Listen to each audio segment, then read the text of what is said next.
Всем привет! Хотела бы вам показать такой, не знаю, метод, когда кашель и надо как-то его лечить. Многие прибегают вот к народному средству черная редька. Вот. Делают отверстие, то есть берут целую черную редьку, делают такую луночку, туда закладывают мед, появляется сок, и вот этот сок пьют. А я делаю вот так, я нарезаю всю ее, ну вот я половинку, да, я нарезала. Вот, обычный медок с пасеки, не в магазине берем, а на пасеке, самый настоящий мед. Добавляю вообще мед просто, ну, не знаю, вот на половину черной редьки я где-то взяла вот такую вот столовую ложку.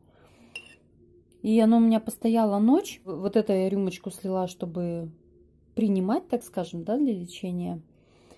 А вот эту вот часть мы сольем. Так, видно, не видно? Одной рукой неудобно снимать. Ну, ничего страшного, там упало.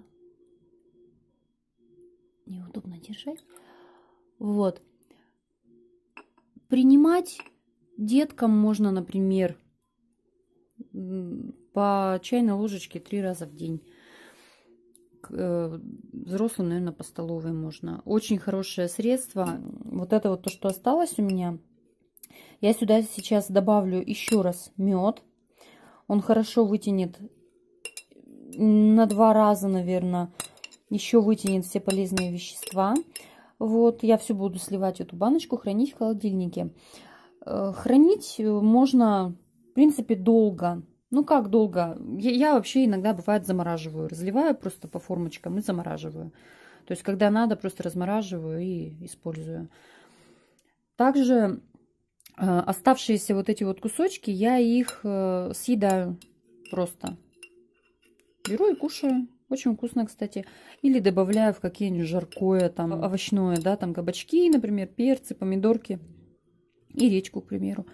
Очень полезно, вкусно и питательно. Вот.